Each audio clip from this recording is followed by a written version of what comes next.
دعا مومن کا ہتھیار ہے، کافر کے پاس یہ ہتھیار نہیں ہے۔ مومن جب اپنے مالک کے حضور دعا مانگتا ہے نا، دنیا میں آپ کسی سے زیادہ مانگیں تو وہ ناراض ہو جاتا ہے۔ وہ کہتا ہے بھائی تو نے تو کام بنا لیا ہے، کل بھی دیا تھا، پرسوں بھی دیا تھا، روز روز تجھے کون دے؟ میرے نبی پاک علیہ السلام نے فرمایا جو اپنے رب سے زیادہ مانگتا ہے رب اس سے زیادہ راضی ہوتا ہے، زیادہ راضی ہوتا ہے۔ اب دعا مخصوص اوقات نہیں دعا کے، فرمایا اذا دعان، جب بھی دعا مانگو گے تمہارا رب تمہاری دعا کو، جب بھی دعا تو دعا کرتے رہنا چاہیے، ہر وقت دعا میں بندہ شامل رہے، اللہ کے ذکر میں شامل۔ یہ جو قرآن مجید نے کہا نا یا ایھا الذین آمنوا اذکروا اللہ ذکرا کثیرا، اے ایمان والو اپنے رب کا ذکر کثرت سے کرو، وسبحوہ بکرۃ واصیلا، اور صبح و شام اسی کی پاکی بیان کرو۔ تو اس سے مراد یہ نہیں ہے کہ تسبیح لے کے سارا دن مسجد میں بیٹھے رہو اور کام کوئی نہ کرو، بلکہ اس کا مطلب یہ ہے کہ روٹی شروع کرو تو اللہ کے نام سے، اختتام کرو تو اللہ کے نام، سو جاؤ تو رب کا نام لے کے، سویرے اٹھو تو اللہ کا نام لے کے، جب تمہیں کوئی چیز اچھی لگے تو ماشاءاللہ کہو، جب کوئی مصیبت آئے تو کہو انا للہ و انا الیہ راجعون۔ تو سارا دن اللہ کا ذکر جاری رہے گا۔ نبی پاک صلی اللہ علیہ وسلم نے مسلمان کو ایک دوسرے سے ملنے کا طریقہ بتایا۔ مصیبت آئے تو کیا کہنا ہے؟ صرف فوتگی پہ نہیں کہنا، اس کی وضاحت کر دوں۔ کوئی بھی الذین اذا اصابتہم مصیبہ، جب بھی کوئی مصیبت آئے، اللہ کے بندے کہتے ہیں ہم اللہ کی طرف سے آئے ہیں اور اللہ کی طرف ہی ہم نے لوٹ جانا۔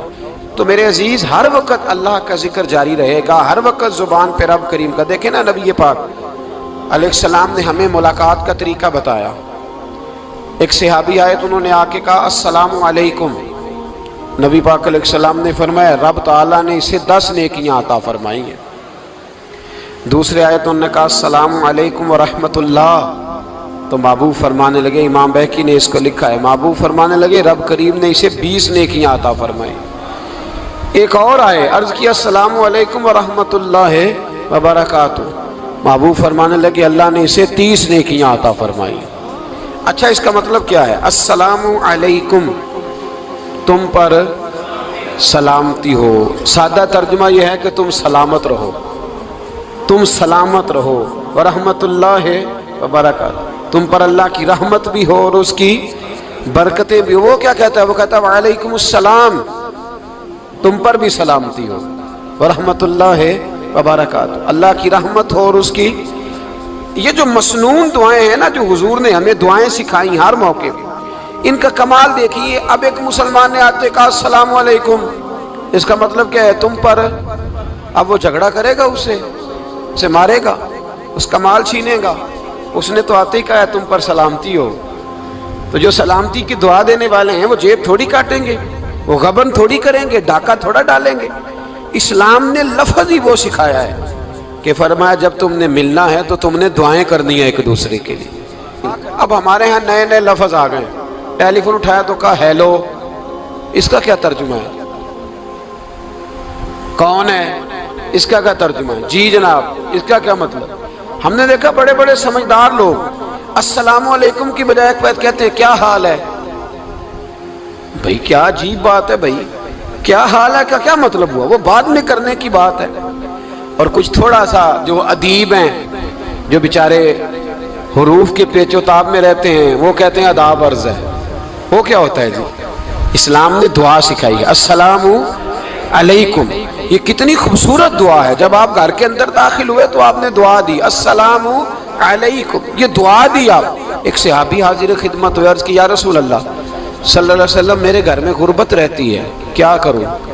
نبی پاک علیہ السلام نے فرمایا جب بھی گھر جایا کرنا گھر والوں سے سلام لیا کر، گھر والوں سے کیا کہا کر؟ السلام علیکم، جب بھی گھر جائے۔ یعنی گھر آیا، اب گھر والوں نے بتایا کہ ماچس کی ڈبیا تو لے آؤ۔ اب یہ دکان کونے پہ تھی گھر والے پہ، وہاں سے ماچس کی ڈبیا لے کے واپس گیا تو کہنے لگا السلام علیکم۔ پھر گھر والوں نے کہا ہو بتانا یاد ہی نہیں رہا، چینی بھی ختم ہو گئی ہے۔ تو یہ پھر گیا چینی لینے، لوٹ کے آیا تو کیا کہا؟ جب اللہ چاہتا ہے تو کہے، جب اللہ کے رسول چاہتے ہیں تو کہے۔ اس کا ترجمہ یہ ہے کہ تو سلام لے. اللہ رسول چاہ رہے ہیں کہ تو سلام لے تاکہ تیرے گھر میں سلامتیاں ڈال دی جائیں. تو فرمایا سلام لینی ہے تو نے، اور ساتھ تو نے اس طرح کرنا ہے کہ 3 دفعہ سورۃ اخلاص کو پڑھنا ہے. امام قرطبی نے اس کو لکھا ہے. اس نے کہا حضور غربت بڑی ہے تو کہ وظیفہ بتائیں. فرمایا جب بھی گھر جاؤ سلام لو اور 3 دفعہ سورۃ اخلاص پڑھو. وہ صحابی کہتے ہیں میں پکا ہو گیا. اب وہ کچھ دنوں کے بعد، کچھ عرصے کے بعد، کچھ مہینوں کے بعد واپس آئے تو صحابہ کرام علیہم رضوان فرماتے ہیں ہماری خواہش تھی کہ یہ کچھ بیان کرے، اب بتائے جو وظیفہ لے کے گیا تھا اس کا رزلٹ کیا نکلا. کہتے اس نے بڑی حیرت انگیز بات کی، حیرت انگیز عجیب انداز میں. کچھ لوگوں کا دل ہوتا ہے نا کہ مجھے ملے میرے پڑوسی کو نہ ملے، اور کچھ کا دل ہوتا ہے یار مجھے بھی ملا ہے اور الحمدللہ میرے پڑوسی کو ملا ہے. تو صحابی جب حاضر ہوئے تو صحابہ کہتے ہیں ہمیں تجسس تھا کہ یہ کچھ بتائیں. تو حضور نے فرمایا کیا حال ہے تیرا؟ کہا یا رسول اللہ کمال ہی ہو گئی ہے حضور، میں جب بھی گھر جاتا ہوں سلام لیتا ہوں اور 3 دفعہ سورۃ اخلاص پڑھتا ہوں. میں تو امیر ہو ہی گیا ہوں، میرے تو ہمسائے بھی امیر ہو گئے. کتنا پیارا ہے یہ جملہ، کتنا حسن ہے.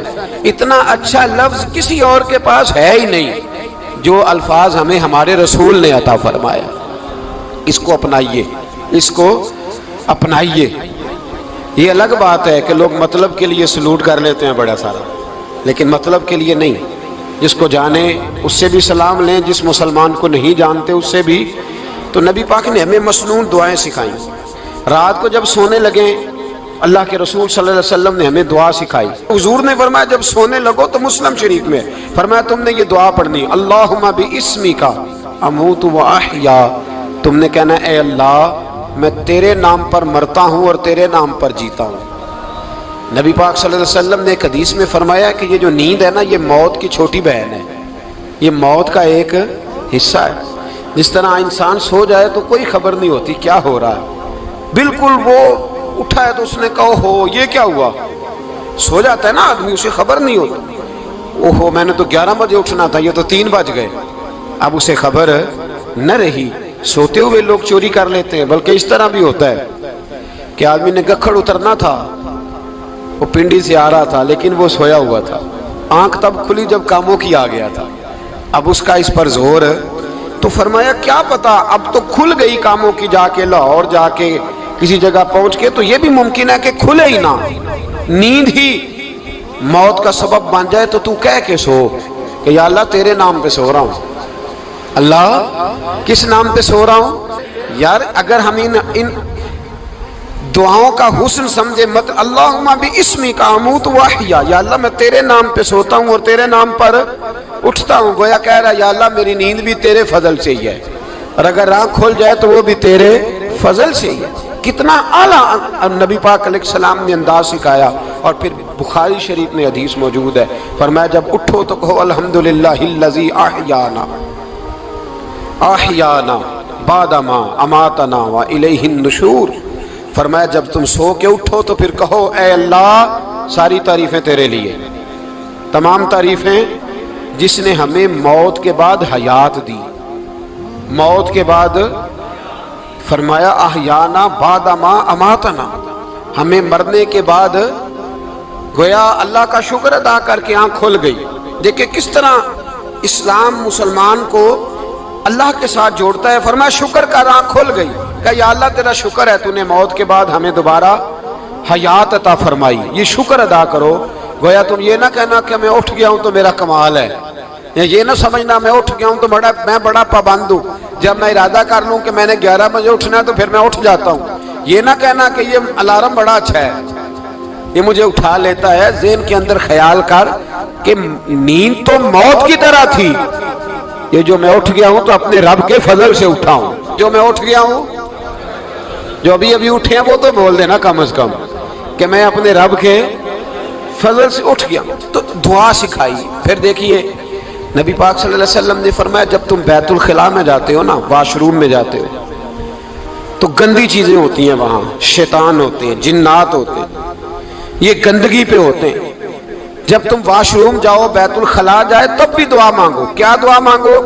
وہ دعا بھی نبی پاک صلی اللہ علیہ وسلم نے ہمیں تعلیم فرمائی اور بخاری میں ہے، کہا پڑھا کرو اللہم انی اعوذ بک من الخبث والخبائث، کہو اے اللہ ناپاک چیزوں سے میں تیری پناہ مانگتا ہوں، وہ نر ہوں یا مادہ ہوں، اللہ میں تیری پناہ مانگتا ہوں۔ واش روم کے اندر بہت ساری بری چیزیں ہوتی ہیں، جوان میری بات پر توجہ فرمائیں، وہاں بہت ساری گندی چیزیں ہوتی ہیں۔ انسان کئی دفعہ واش روم میں جاتا ہے، اسے وسوسے زیادہ آتے ہیں، یہ نوٹ کریں میری بات کو۔ اصل میں نا ہم بات ڈھونڈ رہے ہیں علاج اپنی بیماریوں کا، حالانکہ علاج تو سارا مدینے والے رسول کے پاس موجود ہے، محبوب کے پاس ساری دوائیاں ہیں۔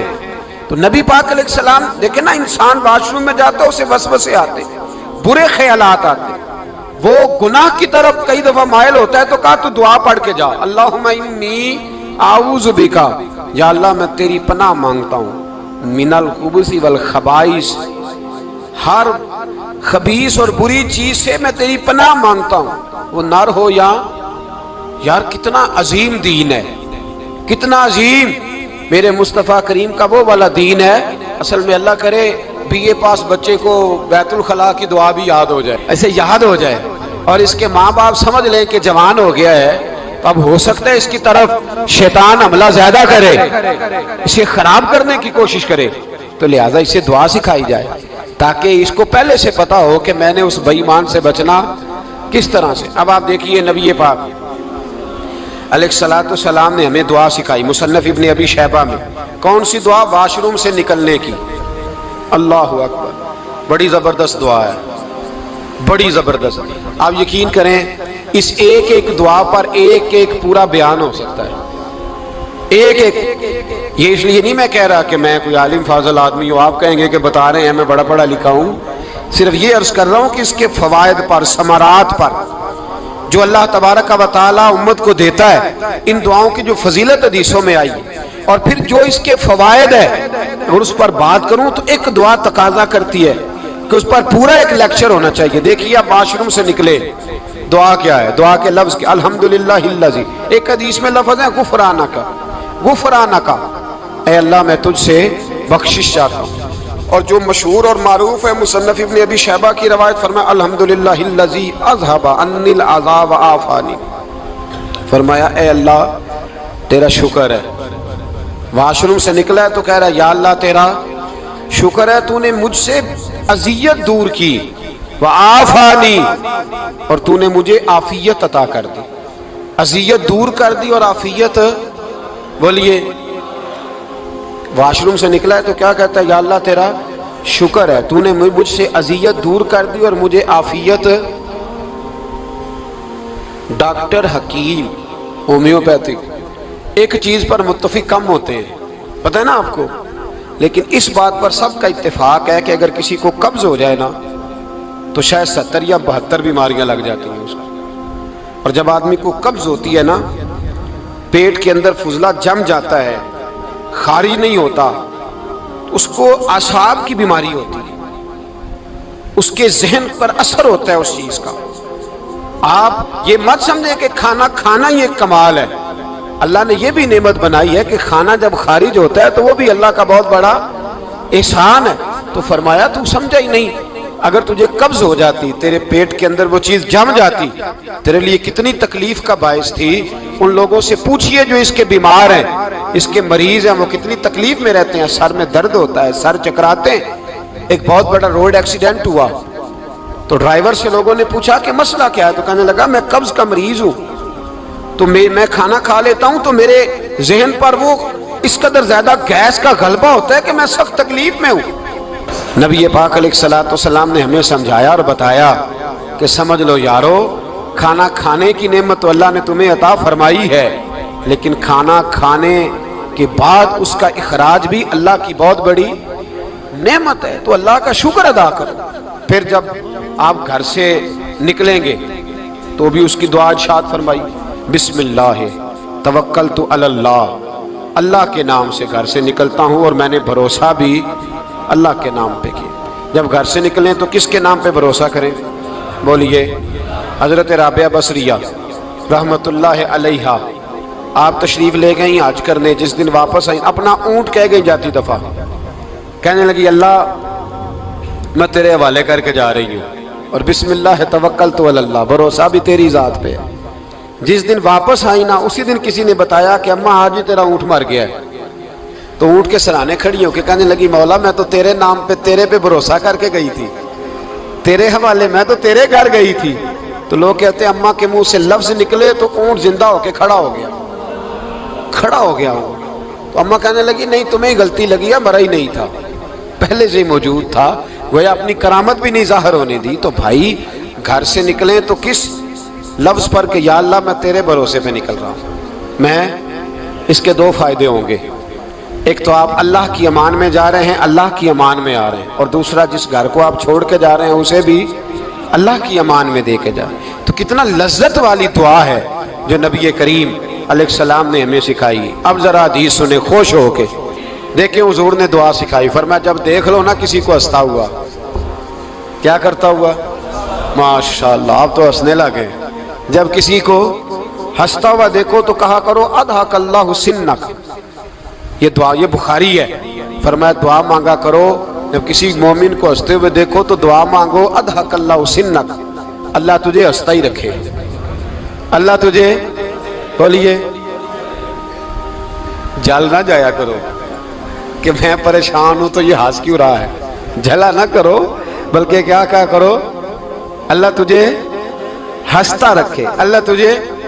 نبی پاک صلی اللہ تعالی علیہ وآلہ وسلم نے فرمایا، ترمذی میں حضرت اسامہ بن زید رضی اللہ تعالیٰ عنہ سے حدیث مروی ہے، حضور نے فرمایا جس نے کسی کے ساتھ احسان کیا اور جس پر احسان کیا، اگر اس نے یہ دعا پڑھ دی نا جزاک اللہ خیرہ، تو فرمایا اس نے اللہ کی بھی پوری حمد کر دی اور محسن کا صحیح شکریہ بھی ادا کر دیا۔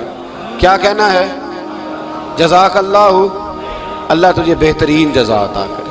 اس کا ترجمہ کیا ہے؟ اللہ تجھے بہترین، کیونکہ حضور فرماتے ہیں من لم یشکر الناس ولم یشکر اللہ، جس نے بندوں کا شکریہ ادا نہیں کیا اس نے اللہ کا بھی شکریہ ادا نہیں کرنا۔ تو کیا کہنا چاہیے؟ جزاک اللہ خیرہ۔ اور اگر اماں کہتی ہو بچوں کو انگریزی سکھانی ہے تو کیا کہنا ہے؟ پھر شکریہ ادا کرنے میں کیا کہنا ہے؟